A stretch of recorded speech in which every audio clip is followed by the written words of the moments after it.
Hello students, आप लोगों को फिर से स्वागत है एलिमेंट्स एजुकेशन के एक न्यू से वीडियो में। तो जैसा कि आप लोग जानते ही हैं कि हमारा यहाँ पे एक स्पेशल टाइप का सीरीज चल रहा है, जिसमें कि मैं क्लास 10 के लिए जो नेक्स्ट मंथ में हाफ ईयरली एग्जाम होने वाले हैं, उसमें जो जो चैप्टर्स आएंगे मैं चैप्टर के हिसाब से 5 मोस्ट इंपोर्टेंट क्वेश्चन को यहाँ पे समझा रहा हूँ, जिसके ऑलरेडी 2-3 चैप्टर्स खत्म हो चुके हैं। और आज हम एक नया चैप्टर करेंगे जो कि है लीनियर इक्वेशन इन 2 वेरिएबल्स। ठीक है। इसमें 5 सबसे इंपॉर्टेंट क्वेश्चन जो कि बहुत बार एग्जाम में आते हैं। हो सकता है वो 1 मार्क के आ सकते हैं, 2 मार्क के आ सकते हैं, कुछ कुछ क्वेश्चन ऐसे भी हैं जो कि 4 मार्क्स या फिर 5 मार्क्स पे भी आते हैं। ओके, तो देखो, सबसे पहला क्वेश्चन जो है ये दिया है, for what value of K the pair of equation 4x minus 3y minus 9 equal to 0, 2x plus K Y minus 11 equal to 0 has no solution. तो इसका मतलब इस क्वेश्चन में तुम्हें के वैल्यू को निकालना है, लेकिन कैसे निकालोगे? इसने कहा है इन दोनों इक्वेशन के सॉल्यूशन नहीं है। तो सॉल्यूशन कब नहीं होता? जब a1/a2 इक्वल होता है b1/b2 के साथ, b1/b2 के साथ, लेकिन c1/c2 के साथ इक्वल नहीं होता, उसी को कहा जाता है हैज नो सॉल्यूशन। ओके, तो यहां पे a1 कितना है? 4। यहां पे a2 कितना है? 2 इक्वल टू b1 यहां पे कितना है? -3 बाय b2 यहां पे कितना है? k। और क्योंकि ये वाला पार्ट इसके साथ इक्वल नहीं है तो इसको यहां पे नहीं लिखेंगे, इसको जाने दो। अभी देखो k को इसके साथ मल्टीप्लाई करो, क्रॉस मल्टीप्लिकेशन कर दो। क्रॉस मल्टीप्लिकेशन करोगे तो 4 इंटू के 4k, 2 इंटू -3 -6, 4 आके यहां पे डिवाइड हो जाएगा तो हो जाएगा -6/4। दोनों 2 से कैंसिल होंगे, ये आ जाएगा 3, ये 2, तो आंसर आ जाएगा k इक्वल टू -3/2। ठीक है। सबसे इंपॉर्टेंट चीज है, इसी को याद रखना कि यूनिक सोल्यूशन कब होता है, नो सोल्यूशन कब होता है, इस चीज के बारे में तुम्हें हमेशा पता होना ही चाहिए। ओके, और क्योंकि हैप्पी एग्जाम आ रहा है तो लगभग तुम्हें इन सारे चीजों के बारे में तो पता होगा ही होगा। अगर नहीं है इन सारे चीजों के बारे में पता तो मुझे कमेंट सेक्शन में बता दो। मैं इसी लीनियर चैप्टर के ऊपर एक डिफरेंट से वीडियो बना दूंगा, जिसमें कि तुम्हारे सारे डाउट्स को मैं क्लियर कर दूंगा। ठीक है, पूरा बेसिक से जो भी चीजें होंगी उन सभी को मैं तुम्हें बता दूंगा उस वाले क्लास में। ओके, अच्छा, नंबर 2 वाले क्वेश्चन में देखो, इस टाइप का क्वेश्चन अभी जो मैंने ये बताया, इस टाइप का क्वेश्चन 1 मार्क्स या फिर हार्डली 2 मार्क्स के आते हैं। लेकिन नंबर 2 जो ये वाला क्वेश्चन देख रहे हो, ये लगभग 3 मार्क्स का आ जाएगा हर एग्जाम में। ओके, हर एग्जाम में आता है 3 मार्क्स का। बहुत बार ये बोर्ड एग्जाम में आ चुका है, 2021, 2019, 2022, इस तरह के बोर्ड एग्जाम में ये आ चुका है। ओके, तो देखो, यहां पे इसने कहा है ये दोनों इक्वेशन दिए हैं, इन दोनों इक्वेशन से तुम्हें एम के वैल्यू को फाइंड करना है। तो कैसे करोगे? पहले इन दोनों इक्वेशन को सॉल्व करो, एक्स और वाई के वैल्यू को निकालो और उसी एक्स और वाई के वैल्यू को यहां पे पुट करो, जिससे कि तुम्हें एम का वैल्यू पता चल जाएगा। ओके, तो सबसे पहले मैं क्या करूंगा, इन दोनों को यहां पे क्या करते हैं, 2x plus 3y equal to 11, 2x minus 4y equal to -24। तो मैं क्या करता हूं, इक्वेशन 1 को इक्वेशन 2 से माइनस कर देता हूं। ठीक है, तो जब माइनस करूंगा तो यहां पे साइन चेंज, यहां पे साइन चेंज और यहां पर भी साइन चेंज हो जाएगा।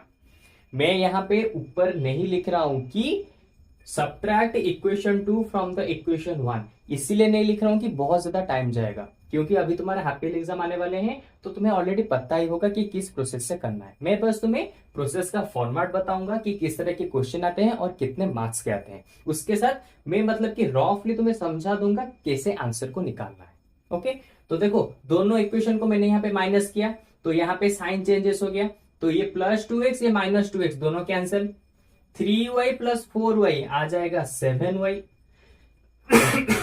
11 प्लस 24 तो 4 1 6, 2 1 3, तो y आ जाएगा कितना, 36/7। ओके, तो अब ये किससे कैंसिल होगा? नहीं कैंसिल होगा, तो इसका मतलब y का वैल्यू हमें यहां पे मिल गया। अभी क्या करना है, y के वैल्यू को इन दोनों में से किसी भी एक इक्वेशन में पुट करो। मैं क्या करता हूं, y के वैल्यू को मैं पुट करता हूं इस वाले इक्वेशन में। तो देखो, नंबर 1 वाले इक्वेशन में पुट करो, 3 इंटू वाई का वैल्यू कितना है 36/7 इक्वल्स टू 11। ठीक है। अच्छा अब देखो 2x प्लस 36 इंटू 3,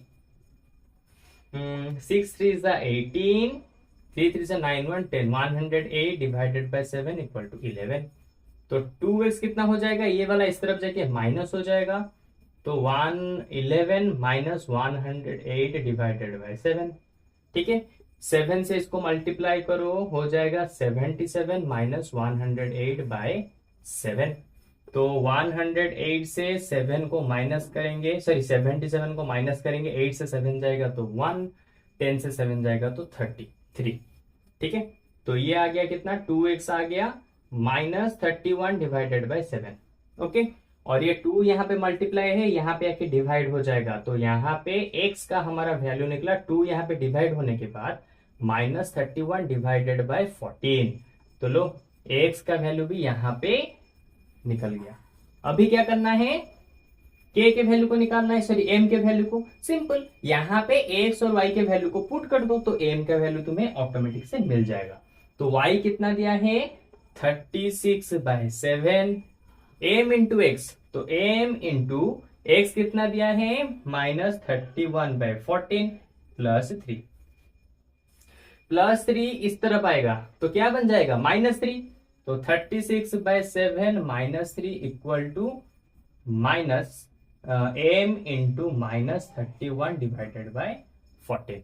तो देखो इसको सॉल्व करो, 7 3 जा 21, 36 minus 21 divided by 7 equal to m into minus 31 divided by 14।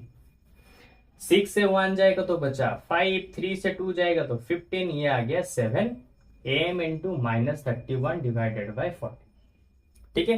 तो देखो यहां पे ये मल्टीप्लाई है m के साथ, ये इस तरफ आके डिवाइड हो जाएगा, क्योंकि हमें m का वैल्यू चाहिए, तो ये यहाँ पे मल्टीप्लाई है तो ये इस तरफ आके डिवाइड हो जाएगा। तो डिवाइड होगा तो कैसे होगा, m का वैल्यू यहाँ पे निकल जाएगा 15/7 डिवाइडेड बाय माइनस 31/14, माइनस 31/14। ठीक है। ये डिवाइड में है, ऊपर जाएगा तो मल्टीप्लाई में कन्वर्ट हो जाएगा। देखो मैं यहाँ पे थोड़ा सा इस तरह से बना देता हूं, देखो 15/7 इंटू डिवाइड में है, ऊपर जाएगा तो बन जाएगा 14 डिवाइडेड बाय माइनस 31। तो देखो 7, ये 2 जा कैंसल, ये आ गया 15 2 जा 30, नीचे आ जाएगा माइनस का 31। तो लो m का वैल्यू आ गया माइनस ऑफ 30/31। ये इतना थोड़ा सा बड़ा क्वेश्चन है, लेंदी क्वेश्चन है, इसीलिए 3 to 4 मार्क्स के क्वेश्चन में आते ही हैं। ठीक है। अगर इस क्वेश्चन की मतलब कि इस वाले चैप्टर के इन्हीं तरह के बहुत सारे क्वेश्चन हैं जो तुम्हारे एग्जाम में ज्यादा चांसेस हैं कि आएंगे। ठीक है। तो चलो ये तो दोनों पहले वाले खत्म हो गए, अब इनको इरेज कर देता हूं और बाकी तीनों क्वेश्चन को भी लिख देता हूं। जैसे कि हम हर क्लास में करते हैं, 5 इंपोर्टेंट क्वेश्चन को मैं तुम्हें बताता हूं, तो यहाँ पे 2 क्वेश्चन खत्म हो गए और बाकी तीनों को लिख के फिर हम आगे बढ़ते हैं। ओके। तो सबसे पहले मैं इसको इरेज कर देता हूं। तो देखो इस तरह के क्वेश्चन भी बहुत बार एग्जाम में आते हैं, जहां पे ax प्लस बी यानी कि जैसे वेरिएबल के साथ वेरिएबल इक्वेशन दिया होगा दोनों तरफ, और वहां पे तुम्हें एक वेरिएबल के साथ वेरिएबल का प्लस होगा, उसी के आंसर को निकालना है। ठीक है। इस तरह के क्वेश्चन बहुत बार आते हैं और ये मैक्सिमम 2 से या 3 मार्क्स का ही आएगा, इससे ज्यादा मार्क्स का कभी नहीं आएगा, या फिर इससे कम मार्क्स का भी कभी नहीं आएगा, या तो 2 मार्क्स का या तो 3 मार्क्स का। तो इसने कहा है इन दोनों इक्वेशन में से x प्लस वाई का वैल्यू कितना होगा तुम्हें बताना है। तो सबसे पहले मैं क्या करूंगा, इन दोनों इक्वेशन को मैं यहाँ पे ऐड कर देता हूं। तो ax plus B equal to A square minus B square, यहाँ पे ये इक्वेशन है bx प्लस ए वाई। मैं काम करता हूं a को एक ही साइड में रख देता हूं, A Y plus B X equal to ये कितना हो जाएगा ax प्लस बी वाई, ये हो जाएगा कितना हमारा 0। एक मिनट, क्वेश्चन हमारा सही है ना, मैं चेक कर लेता हूं क्वेश्चन में क्या दिया था, ax plus B equal to A square B X plus A Y. ठीक है। b कॉमन चला जाएगा, 1 माइनस एक्स, तो हाँ ये common, x plus Y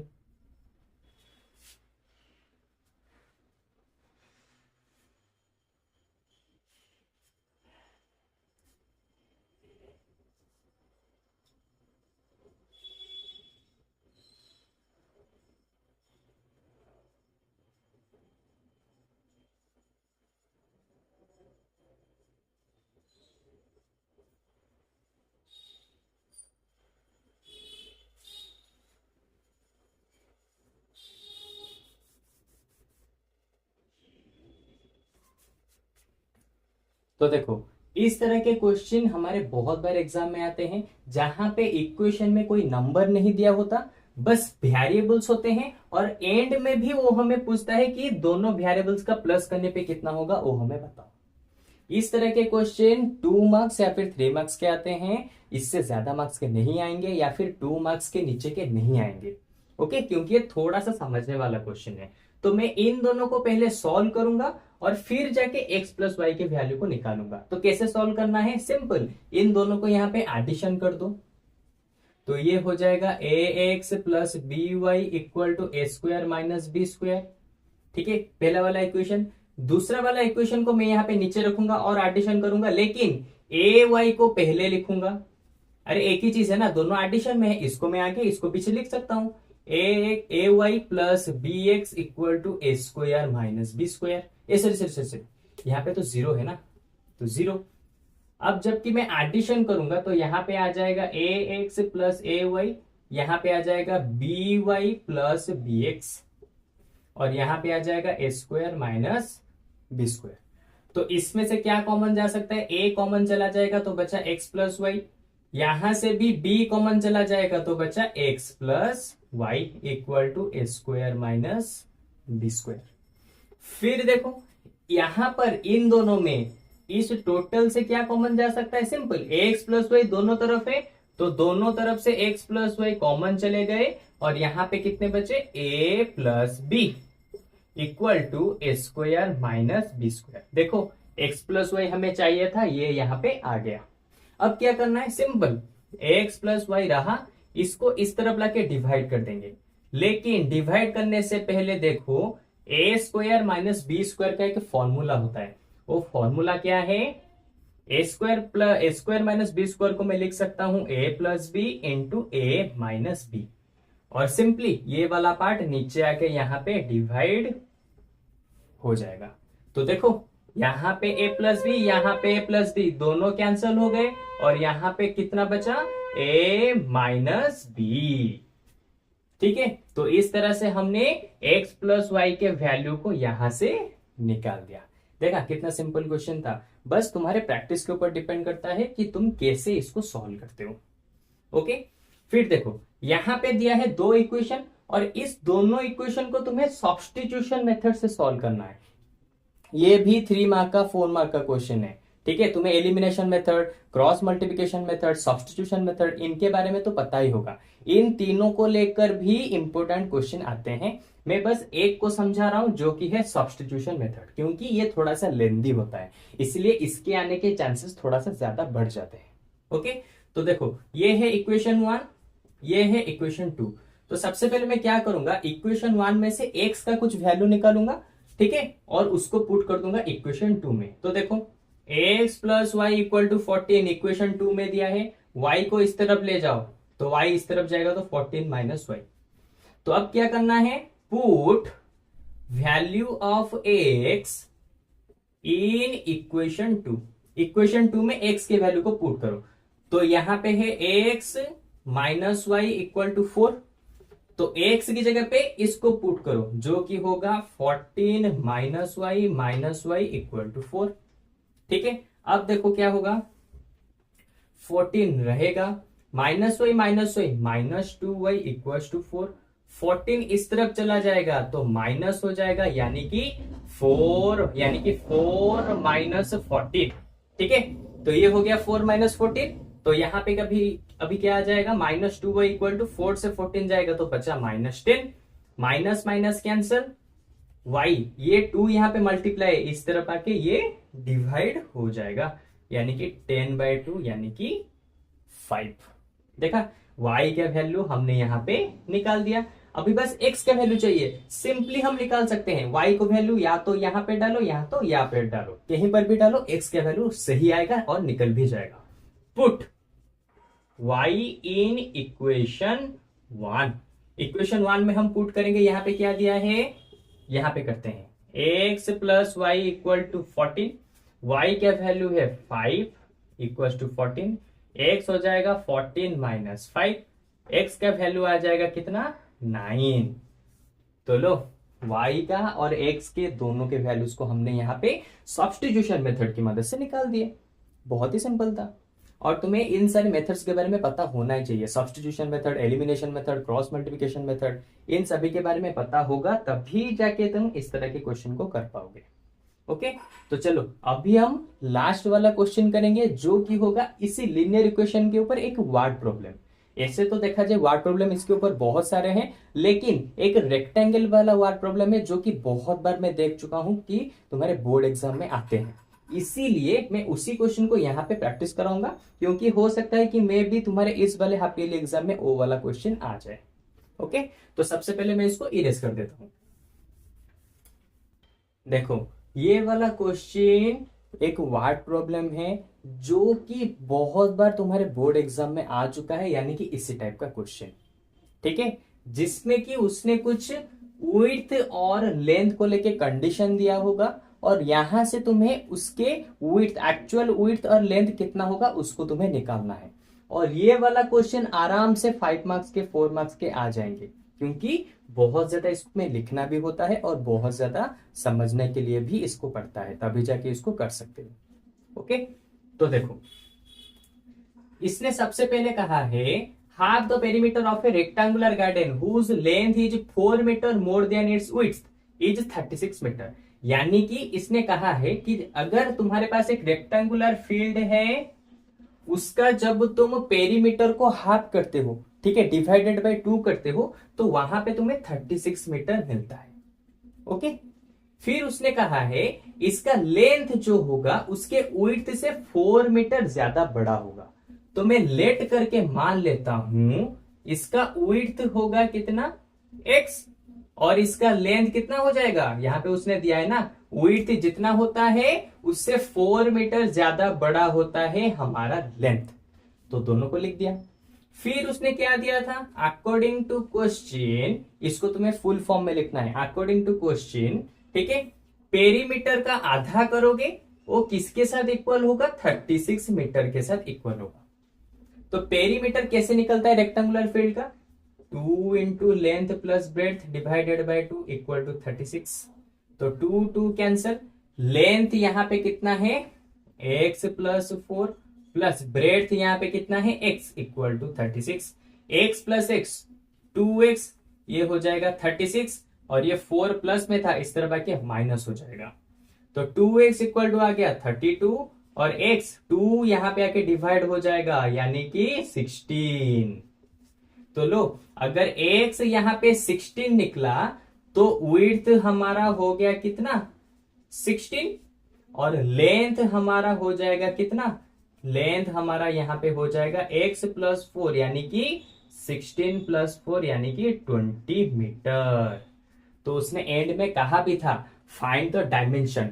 dimension का मतलब होता है उस रेक्टेंगुलर फील्ड के विड्थ और लेंथ को तुम्हें निकालना है। ओके, तो देखो ये वाला है हमारा नंबर 4, मतलब कि 4 मार्क्स का या फिर 5 मार्क्स का क्वेश्चन। ठीक है, ये डिपेंड करता है, कभी कभी कम मार्क्स में ज्यादा मार्क्स में भी आ जाते हैं।